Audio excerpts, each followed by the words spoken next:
Hi, everybody. Thank you for showing up. We thank everybody for being here, especially Brad Glosserman, who is joining us. He's our guest speaker, together with Elio D'Anna, who is our president and the founder of our school. Okay. The topics, both are going to deal with two apparently separate topics, or different and apparently topics that have no relationship with each other. But as we will see, we'll find a connection between the two. The first one that Glosserman is going to talk about relates to security in Asia. Professor Glosserman is a visiting lecturer at Tama University in Tokyo. He has spent 10 years as an editor at the Japan Times. Then he spent another 16 years in Honolulu as working as an executive at the Pacific Forum, which is a think tank in Honolulu. And after that, now as he told me, he returned to Tokyo to perform different functions there. So he's an author of several books. One of them is coming up in 2019, which relates to Japan. The previous one in 2015 had to do with Japan and Korea, right? The conflicting ties, right? Two countries that are very similar in terms of the culture, but have different policies, right? So now he's going to illustrate us about the security in Asia, which, as you know, has become an important issue for everybody's future and for the security of the world. Professor Glosserman will illustrate to us some of the complexities of the issue and some of the implications of what is happening in terms of security over there and how that may affect us all, right? So let's give a round of applause to Professor Glosserman. Thank you very much. Thank you, John. Buongiorno, io sono Brad Glosserman e vengo da Tokyo. Ecco, il mio passaporto è scritto americano, proprio nel cuore sono italiano, sono nato a Catania. But in the interest of communicating, I'm going to speak to you in English. Two introductory comments. Number one, I am here courtesy of the United States Embassy and their speakers program. And so while they've been kind enough to bring me over from Japan, the opinions that you're about to hear are all my own, my opinions and not those of the USG. Second is that there's a lot of ground to cover. I just came from the NATO Defense College this morning where we were talking, and the theme of that lecture is why you should care about Asia.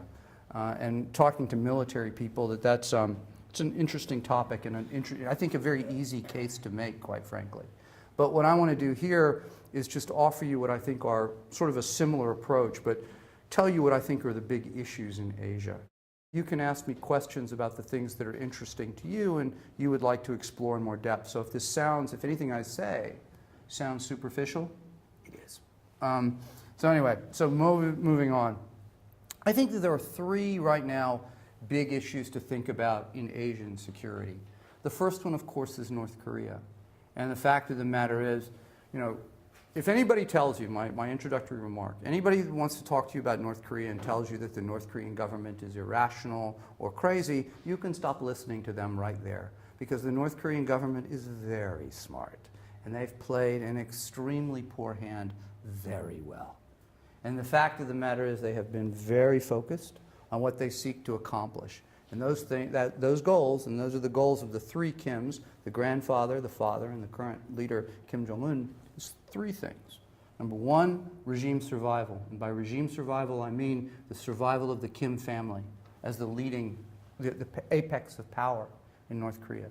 Number two, they want international legitimacy. They want to be accepted as a state, equal to all others, and able to sit table to table, nose to nose with anyone, including the United States president, which is, by the way, something they have sought for quite a number of years and may, it looks like, finally be realizing. And third, what they want to do is they want to crack the united international front against them. In other words, the North Koreans look at the world and they see the concerted agreement among countries like the United States, Japan, South Korea, and even China to some degree at this point, as being a real attempt both to keep them contained and to do great damage to their country and to the government. They want to break that up. They want to try to reduce the pressure on North Korea to change its behavior. Nuclear weapons are key to the survival of the regime. It is one thing that the North Koreans have made great sacrifices for. It's something that 3 generations of Koreans have worked for. And it's something that I'm afraid, and I believe quite strongly, North Korea will not give up. Now, that does not mean that we should not have talks with North Korea about its nuclear weapons program. But we need to be extremely realistic about where those talks are going to go and what the end state, the ultimate end state will be. Failure to recognize that means that the talks will break up and there will be very bad consequences for the world. Now, I don't believe that we should acknowledge the North Korean nuclear weapons program. We can talk about it, but nevertheless, the fact of the matter is North Korea wants and needs those weapons because it believes that's all that prevents their, that keeps them in power. And we need to nevertheless address that particular threat, as well as an entire range of threats. We talk about a North Korean threat, and I would suggest that you really have to disaggregate it. And that's one of the reasons, for example, I think that Europeans need to care about North Korea. I mean, number one, the fact is that North Korean missiles, if they can hit Washington, they can hit Rome. Every Allied capital, Berlin, Paris, London, Rome, is within the range of North Korean missiles. So this is not a distant threat that you do not have to care about. But more importantly, they're not just nuclear weapons. They're weapons, other weapons of mass destruction.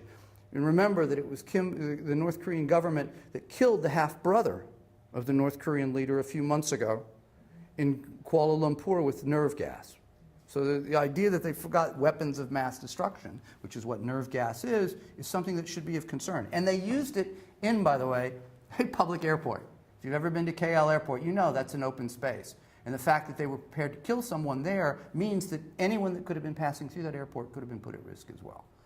But there are other weapons of mass destruction. There are conventional weapons. There are human rights abuses, appalling human rights abuses. There are all sorts of counterfeit products that North Korea makes and sells to the rest of the world that are capable both of endangering our own particular lives or just making our lives worse. And finally, and I think maybe not most important, but a very important consideration, is that North Korean contempt for the institutions and laws and norms and rules of international behavior is a blow to the system that I hope we all believe in. If North Korea believes that the United Nations sanctions don't matter, if North Korea believes that international law doesn't matter, then in theory we're all subject to the same kind of anarchic situation. Second big threat is China. Now, this is a big topic, but let me just offer you a couple of ways to think about China. Number one, I think China seeks preeminence in Asia. It wants to be the primary power in Asia. It wants to rewrite international rules, norms, laws, institutions in ways that protect the Chinese Communist Party regime and promote Chinese national interests. I think that there is an evolving balance of power in Asia that is changing in China's favor. And don't go too far with that, because I think there's lots of ways to talk about this balance of power. It's not just China versus the US. But nevertheless, China's becoming more powerful. It has more weapons, it has more money, it has a greater ability to extend its reach and extend its influence in the world. And I think that China seeks to change the way the world works. It is what we call a revisionist state. Now, I don't believe that that necessarily means that we're going to end up in a conflict with China. There are a number of scholars that argue that there's a Thucydides trap that suggests that it's taken from Thucydides, that the rising state will invariably come into conflict with the existing status quo great powers. I don't think we'll go that far, but I do think we have to acknowledge the fundamental intention of the Chinese government to change the way the world works in its favor. I think the Chinese believe, and the professor will be talking about this a bit later. Elio will be talking about this in a few minutes, about the way that the world is changing in ways that empower China. And I think particularly in 2007 and 2008, when the global financial crisis hit, that was seen as a seminal moment, validating Chinese beliefs about the way that the world works and the way that they are destined once again to resume their place as the Middle Kingdom. A key instrument of change that the Chinese are using is what's the Belt and Road Initiative, sometimes called the One Belt, One Road, OBOR. It's now modified BRI. This is this huge, mega $100 billion actually several trillion-dollar investment scheme that the Chinese have to build ports, infrastructure around the world, both of a maritime Silk Road and a regular Silk Road that will tie essentially Asia and China together. And the Chinese see this, number one, as a way of extending their influence in the world. Number two, demonstrating that they are a responsible power that has a great deal to offer in terms of the management of the international system. And number three, it's a way of stimulating Chinese businesses and industries at a time when domestic demand is slowing down and shrinking. It's a way of exporting some of their economic problems. At the same time that this is occurring, or perhaps as a function of this, and also a driver, there's the consolidation of power of Supreme Leader Xi Jinping. He has demonstrated, I think, a desire to once again resurrect the Chinese strongmen very much in the image of Mao Zedong. And we've seen this in the last couple of days with the changes to the Chinese constitution that essentially eliminate the term limits and allow him to stay in office for quite a while. I think most of us saw this coming, and we are not surprised by the development. And it speaks to his desire to consolidate power within him and to ensure that he can direct the Chinese Communist Party and thus the Chinese state to realize the dreams, the China vision that he wants to talk about. Finally, the factor here is the United States. And the fact of the matter is we're entering a period of great uncertainty for all sorts of reasons. You know, President Donald Trump fashions himself a decision maker, the man who makes all the decisions. And I think, you know, in some ways that's a good thing considering that there's so many personnel missing. But it's also a dangerous thing insofar as it assumes that he has the knowledge, the experience, the capacity to make good decisions in very difficult situations. You know, this is someone who has said that he believes in unpredictability, that he believes that keeping adversaries off balance is a good thing. I'm not so sure. I'm not sure that they're off balance so much as just confused. The problem, too, is that as much as adversaries may be confused, so too are American allies and partners. And I'm not sure that that chaos that he seems to think is so effective in his mind is necessarily a guiding principle for international organizations and international order. He believes, I think, in his gut, he has two fundamental beliefs that challenge the nature, the pillars of the post-war international order. The first one is he seems to have doubts about the utility of alliances. He talked about this during his presidential campaign. He talked about the degree to which NATO was free-riding, as were the South Koreans and as were the Japanese. So I think that he has doubts about the genuine utility of the American alliance system that has been, in many ways, essential to the creation and perpetuation of stability, order, peace that has allowed democracy and economic development to follow. His second, I think, question has to do with commitment to multilateralism and multilateral institutions, whether it is the United Nations, whether it is the World Trade Organization. I think this is a president who seems to believe that those institutions that were by and large established by the United States in many ways, working with like-minded countries like Italy, like the UK, in the aftermath of World War II, serve as much to mute and to diminish American power as to create a stable operating environment for all countries. I think he believes very much in a world in which there are zero-sum propositions rather than win-win propositions. He believes that in most situations that there is a winner and there is a loser. And thus, the United States, as the strongest country in the world, is always going to be diminished when it's unable to bring the full weight to bear of its extraordinary resources, whether it is the military or whether it is its economy. And there's, I think, a number of explanations for that, but I would suggest that it represents a different appreciation of the meaning of leadership. I think Mr. Trump believes, or President Trump, it seems, believes in power as leadership. That if you are strong, people will follow you because you are strong. And that is a very traditional, what we call hard power expression of international power and status. I believe that there are many facets of power, in particular what we call soft power, which is the ability to lead through the examples that we set. Rather than coercing or compelling people to follow our examples or to follow our lead, we set an example, and by demonstrating that what we want is good not only for us but for others, that allows us then to exert leadership and to create and to acquire followers. And that is a more compelling form of leadership. I'm not sure Mr. Trump, or President Trump, believes in that. And so there's a really fundamental issue there, and it plays out, I think, in the application of policies, whether we're talking about military policy or economic policy. Some really quick secondary issues that I would just ask you to keep in mind. Number one, there's the role of Russia. Now, Russia is in some ways a minor player compared to its role in Asia. But it's taking up, it has, first of all, it has an Asian presence, and it is increasing that presence. By and large, Russia, I think, plays the role of spoiler. It seeks to align itself with China insofar as those two countries both are troubled by American power and would seek to frustrate the realization of American ambitions. I don't think Russia, quite frankly, has a great deal of power other than its nuclear weapons and the degree to which it controls a substantial amount of energy resources. But by and large, Mr.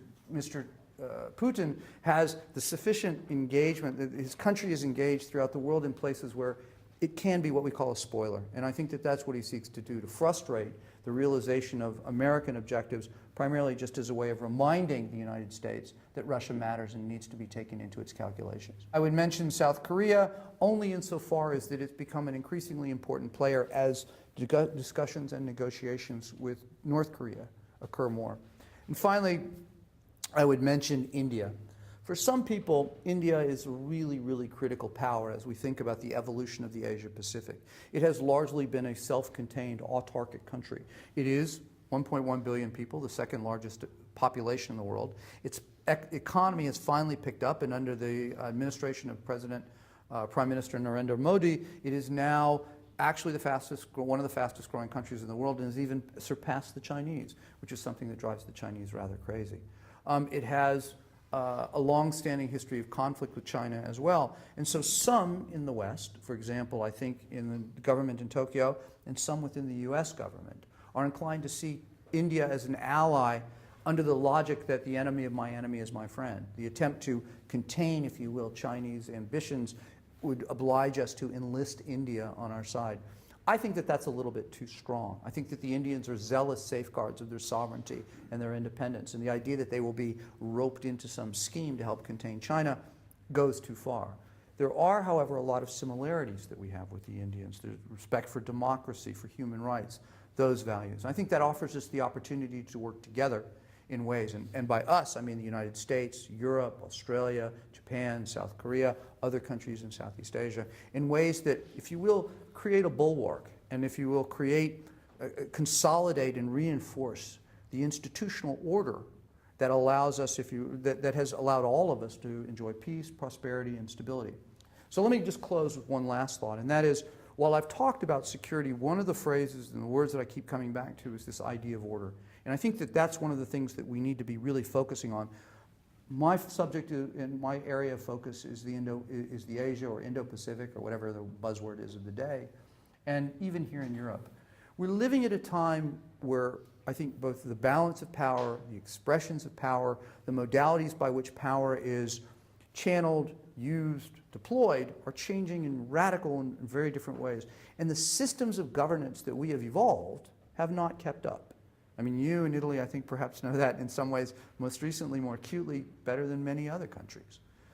So the challenge for people like me that consider ourselves policymakers or policy analysts or policy advisors is to try to help build, not only to strengthen the United States, but to help build an order in ways that help all of us. What are the norms? What are the values? What are the institutions of order of international life that we can try to propagate, that we can try to articulate, that we can try to develop, that will allow all of us to profit, to grow rich, fat, and happy together, and that the number of countries and individuals that feel aggrieved and feel as though they don't have a sufficient voice in this order will be minimized. And that's the task that I have been working on, and it's a task that, frankly, Asia assumes a greater role in as Asia rises and as we adjust on the most fundamental level to the creation of a tripolar world that is no longer just Europe and the United States, but Asia as well.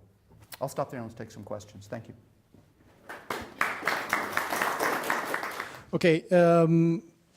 Well, I thank you for the richness and the wealth of insights that you share with us. You ended up with, on a hopeful note. You talked about the fact that with all this instability and the lack of clear order, right, something needs to come up. And you mentioned the fact that you, as other people, believe in an exercise of power which is based on example, right, more than in this traditional way of power, which apparently President Trump believes in. So as single individuals in this scheme of things, what are the things or the policies that we can apply in our daily lives that can actually provide with some kind of solution, or at least some a way out of this? I know it's a big question, but what do you do personally in that sense, right? One of the issues, we were discussing this a little bit earlier today, is that, you know, traditionally, and I honestly, I don't think I'm a person to offer you advice about how your lives, et cetera. I mean, you can be involved, you can do your civic activism, you can do civic engagement, you can do your volunteerism, you do all the good things that matter to you. Find a way to express them, find a way to get out of your little bubble, I suppose. We should all be doing that and engaging in good deeds. But I think, you know, and one of the things I think that we need to understand is that the world that I work in, I mean, I spend a lot of my time talking about nuclear weapons, right? And there's not so much that this audience can do with that. I mean, unless you're a nuclear strategist, they just don't, not a whole lot of room for you to play in that space. And, you know, truthfully, it's boring, it's depressing. It's not boring, it's depressing, and it's very theoretical, and I think there are better ways to spend your time. And hopefully it's an obsolete field. I'd like to think that nuclear weapons are increasingly less relevant. Unfortunately, they're not. So maybe it's a growth field for a while. But the larger, I think, point would be, historically, we have looked at international relations and we're very territorial and very small people in terms of our outlook. The fact that you guys are here to hear a lecture about Asia means you're a somewhat self-selected group, because most people don't care about what goes on far, far away. Most Italians don't care about what goes on in Asia. I mean, you know, you probably care about what goes on in your neighborhoods, it goes on maybe in your city and maybe in your country, but beyond that. So what I would urge you to do is, to the degree that you can find things that interest you that are farther away, try to explore them. Try to take up, you know, celebrate differences. Try to find the things in the world that you're not familiar with and try to uncover them. In other words, I guess what, in some respects, what I'm sort of suggesting is deprive people like me, not, I mean, but I'm different, so don't go after me. Try to deprive the traditional class of its monopoly on engagement on these issues. So, you know, I was discussing this with these military folks, or actually no, with the embassy person, I'm sorry. You know, it's that when we talk about U.S.-Italian relations, for example, it typically, you know, invariably people in my world would say, well, you've got a problem with the relationship, let's convene a wise men's group, and let's have a bunch of old gray-haired guys, and it's almost invariably men, get together and talk about the problems in our relationship and fix them, and come up with a bunch of recommendations. Well, you know, I'm really gratified to see that more than half the people in this room are women, because women look at problems, quite frankly, a little bit differently than men do. And I don't see that many gray hairs. You got some gray hair. And you got no hair, which is good too. But, you know, the idea is get young people who have different thoughts about the way the world works and the ways to engage, and have them start to discuss these issues. I mean, as Elio is, I'm sure, going to talk about it, from what I guess, about new technologies empowering the individual. Be empowered. Do something about it. Engage in conversations with people that aren't like you. I mean, that's I think, one of the most important things, and this is a slight divergence. Get out of your bubbles. I mean, all of us tend to listen to the people that we agree with and do the things that we only like, and we don't venture into uncertain and unsafe territory. Unsafe, you know, in a certain meaning. Get out of that bubble. Try to talk to people you disagree with. Try to understand, most significantly, why they think the way they do. You know, to go back on the answer, you know, in the literature and in the thinking about power, there is what I was referring to as hard power, military power, which is coercion and compulsion.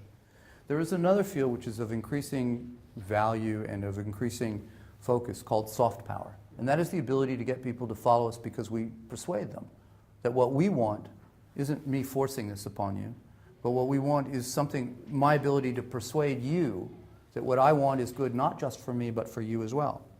The only way that is ever going to be effective is if you can get in the head of the person you're talking to. And I don't care if you're talking about your spouse, your partner, your child, your parents, your business partner, whatever. You know, the only way, the best way, not the only way, but the best way to convince them of what you want is right is if you understand what it is, exactly what they want, and convince them that what they want is good for them and it gets them where they want to go. And you can only do that if you understand their perspective on these problems. The degree to which we develop empathy, the degree to which we can understand the positions, the fears, the likes, the dislikes of the people with whom we're having a conversation, that's the degree to which we succeed. Thank you very much, Brad. Okay. Our next speaker is going to be our president, Elio D'Anna. He's, as you know, he's an author of several bestsellers, have been translated the world over. He's the founder. He founded this school right in Rome back in 1994. He's a musician. He's a lecturer, or he's a speaker, and has been invited in various parts of the world. He has a humanistic perspective on problems, on economic problems, and he is going to share with us his ideas about some of the problems related to the world order, which has been the topic of today. Round of applause to Elio D'Anna.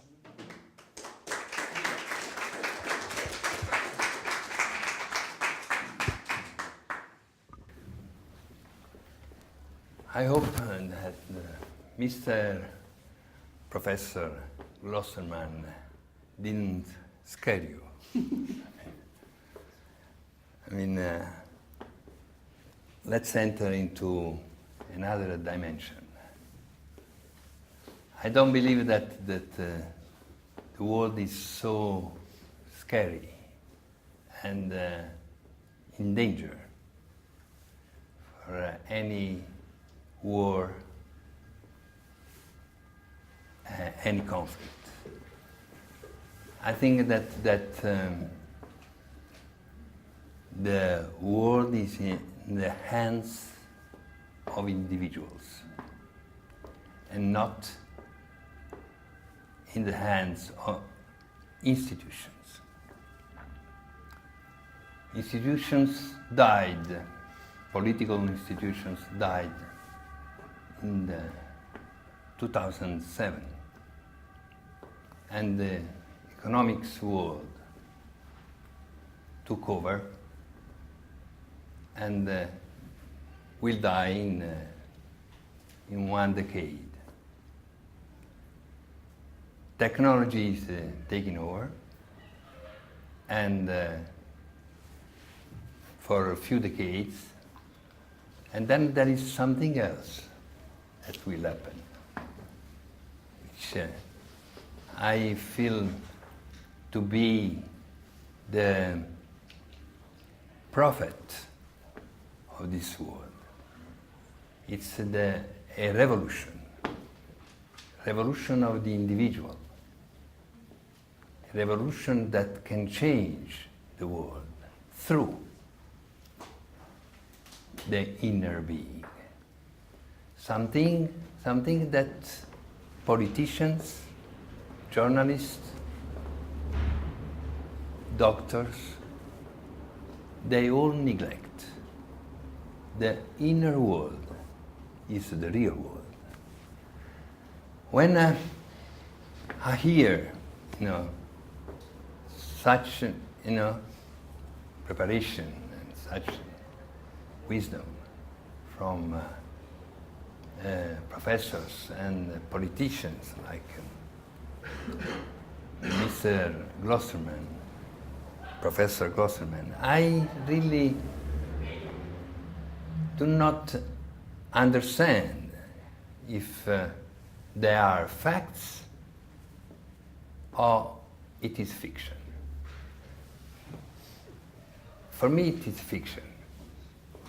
Facts are within us. And Trump is our Lord, landlord, was our landlord. Now he's the President of United States. For me, it's a sort of a ghost. Phantasma. I tell you why. There is nothing outside ourselves that can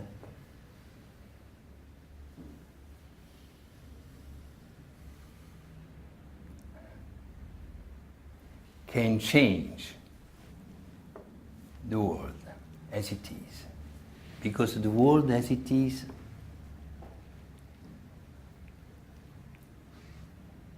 because you are as you are. There is no distance, no gap between the inner world and the outer world. Then, telling you about North Korea, South Korea, about China or India, you students of European School of Economics, it seems to tell you some fairy tales. It is, for me, it is not, they are not facts, they are not concrete. The world is as it is because you are as you are. Each of us is creating the world as a mirror, a projection of our own being. I cannot believe that masses can change anything, or politicians, or journalists. I think that the only entity that can change the world is you, yourself. For what is my experience, I can tell you that the slightest change in your inner being moves mountains in the world of events, and not vice versa. You cannot change the world with any tool or instruments like revolutions or wars. You can change the world only through yourself. You are the very source of whatever happens in the world. And try to understand, I don't want to be flying. Whatever happens in the world has to have your inner consent to happen. You yourself. This is my experience, my realization. All the rest is just fiction. You are the only entity, the supreme entity that can change the world. And if you are not conflictual within yourself, you will never happen in any war, in any conflict. Conflicts and war are fiction, are in a dimension that you will never meet if you get rid of opposites within yourself. Then our work is just to get in touch with something within ourselves that really can change something outside. Because the world is reflecting whatever you are. Then you yourself are the very source of whatever happens in the world. And that is there where we can find the solution. In my books, I dedicated some chapter to the antagonist. The antagonist is something that all of us, hates. Because it's something that appears from nowhere and knows about you more than you know about yourself.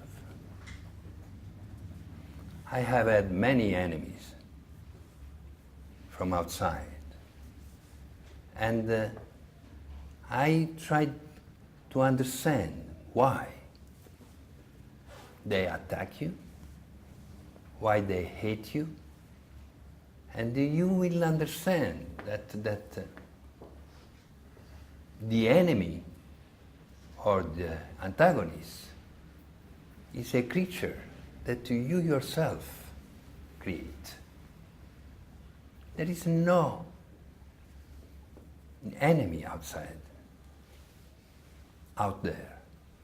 There is no antagonist out there. The antagonist is within you. And when I hear words from an expert in politics and in the teaching of Asia, India, whatever, I can see that it seems that the world is collapsing. And it is not. You yourself are collapsing. If you transform this chemistry within yourself, you will never find any war outside yourself. It's impossible. The antagonist is something, an entity that you yourself create. And it is something that comes for you, for your own advantage. The antagonist is a person, can be an organization, a competitor, can be a country, can be a civilization. Civilizations disappear, just because they died like human beings. There is something within ourselves that can really change the world. And there is no school, no universities that tells you that you yourself are the one who can change things outside. Then what is my intervention, which is completely out of what Professor Glosserman is telling us. But if you understand what I mean, saying that there is no war in the world, there is no end, there is no revolution in the world, there is no persecution in the world, but in yourself. If you get rid of that, if you get rid of conflicts and limits from within, you will see that no war can touch you. No conflict, no hate, no enemy, because the enemy is within you.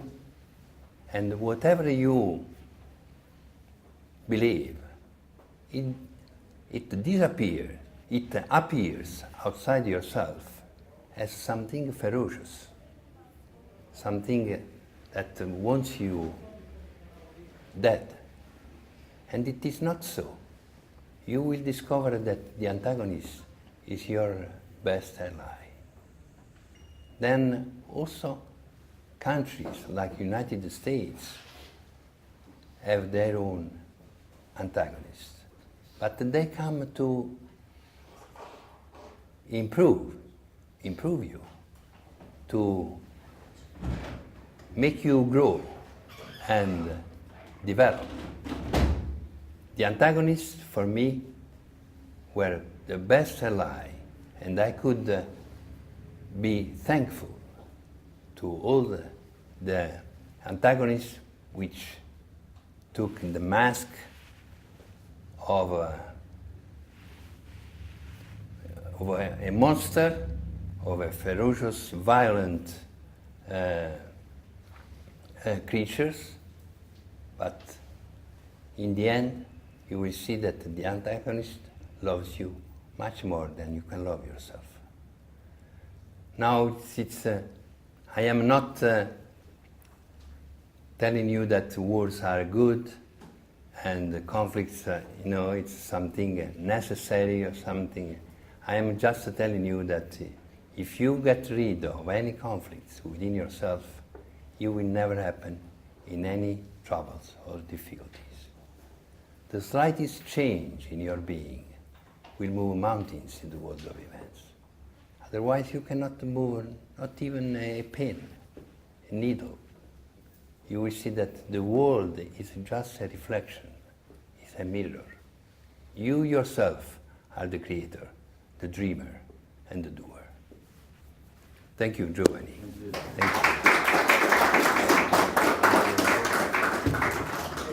How do you stop a conflict within yourself? How can you stop a conflict within yourself? We are entering the psychology.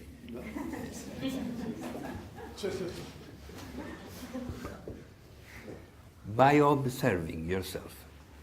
Self-observation, which is something that nobody does. We think that we are observing ourselves, but we do not. Self-observation is the real change. Only through self-observation you can change. First yourself, and then your, let's say, personal reality. Could you maybe please sign up a memorandum of understanding between you so that conflicts within us and outside can be solved somehow? Is there a chance for doing that? Okay. I don't know. It'll be an historical day today. Thanks. The outer and the inner are one and the same thing.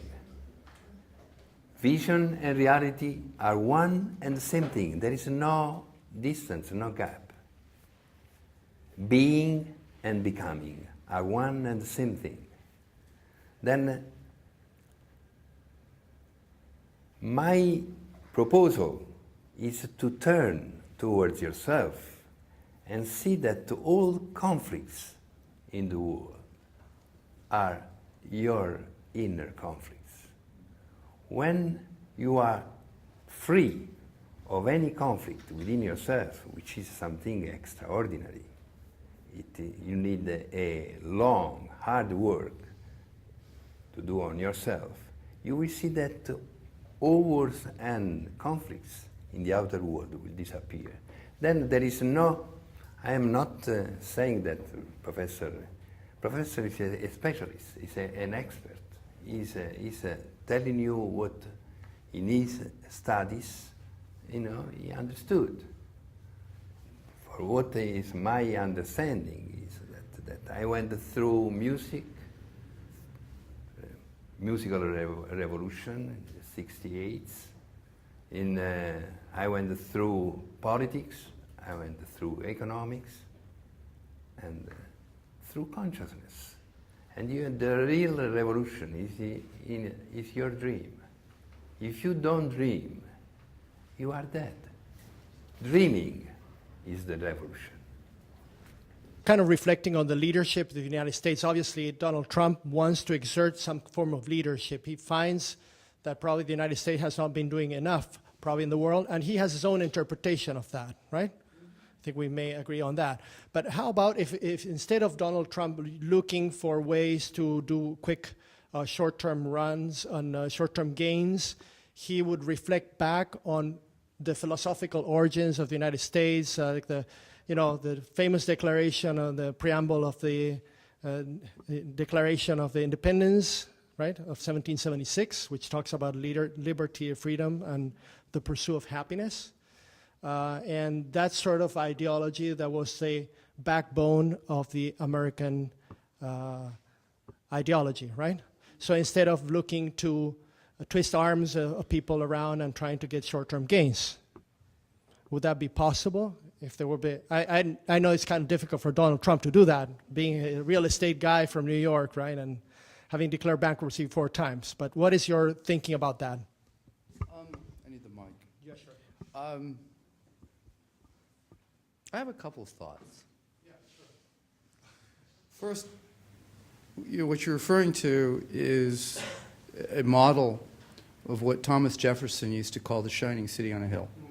And the idea is that America would demonstrate its power in the world through the power of its example.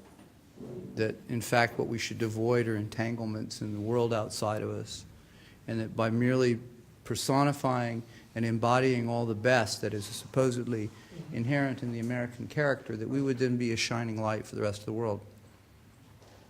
Neat idea. As to whether Mr. Trump is capable of doing that, I think, Questionable. yeah, not a good idea to go there.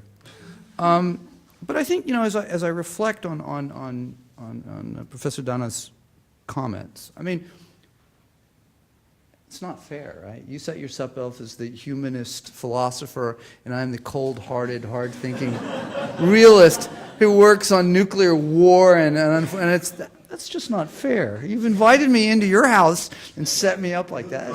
Right? I'm good cop and ugly cop. I mean, that's just not right. But I would offer you a little difference. I mean, I think you're right. We were talking about Taoism earlier, and we were talking about improving ourselves, etc. And I mean, I would agree. I take issue with some of this stuff you said, but that's okay. I would agree that the degree to which we can purge our natures, or purge ourselves, right, of all of these uncomfortable negative images, etc., and negativities and all of that, that's a great thing. If I wanted to put on an academic hat, and by the way, I'm not an academic. I think theory is kind of pointless. I mean, we deal with the world. Theories help simplify it, and don't waste my time with your theories. Just show me how to fix a problem. I'm a real pragmatist. The fact is, I'm afraid that the attempt to purge ourselves, there are academic theorists that would say human nature is what it is, and that we cannot do that. We can strive. We can try to become better. But at the end of the day, we are human beings, and human beings as such are always conflicted and will always have these problems. So, and I'm not sure I go there, but I accept that on a certain level. I mean, I think that we create institutions in the world to check our worst habits. And the question is, how is it that we create the institutions in ways that don't create more problems than the ones we're trying to solve? But as I really reduced it, what was interesting, I think, fundamentally, and this goes back to the first question you asked me, and that is, Professor D'Anna is talking about improving ourselves and solving the problems in ourselves as a way of solving the problems in the world. And if you'll recall, what I was talking about in the discussion of empathy precisely is getting out of yourself. That the issue perhaps isn't so much in making ourselves so pristine and perfect and what have you, but is rather to get in the souls and the person, or the inside the person you're trying to deal with. And by understanding them, precisely by getting out of yourself, that you find the common ground to accommodate and to deal with these problems and to deal with differences. And I think that on one level, that's a very, very fundamental difference in approach. And that my work takes me into the latter, your life takes you into the former. Maybe the best thing to do is just have a couple of drinks and have a conversation. And, at the end of the... To be unfair. No. No, but I mean, it's when it's all over and done. Just that. No, I understand. But I mean, my boss says the most important thing that we can do as we have conversations with people is that we can disagree without being disagreeable. And that is our ability to not necessarily agree, but hopefully both be enriched by the process of dialogue. When the Declaration of Independence happened,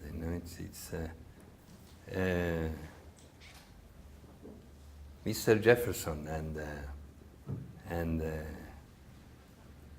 Franklin were not happy with Mr.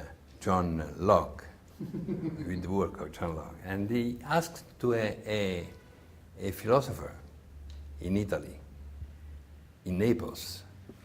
I come from Naples, to add something that could be, could complete the Declaration. And this philosopher was called Gaetano Filangieri.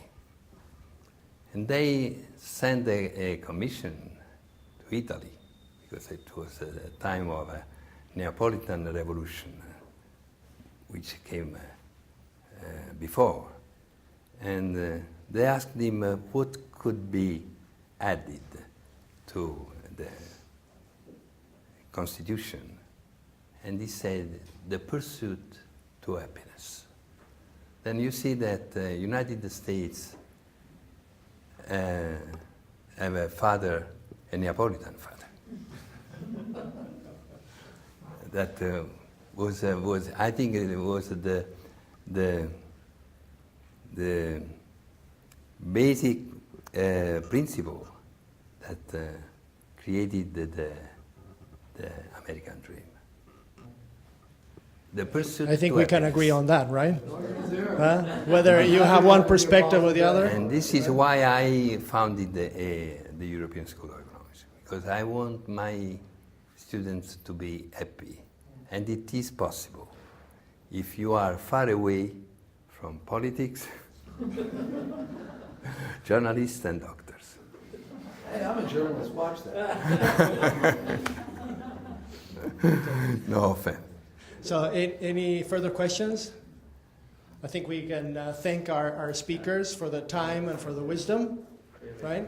And I want to thank you guys for being Thank you, here and being Joe. so patient. Thank you. Thank you very much. Okay, thank you.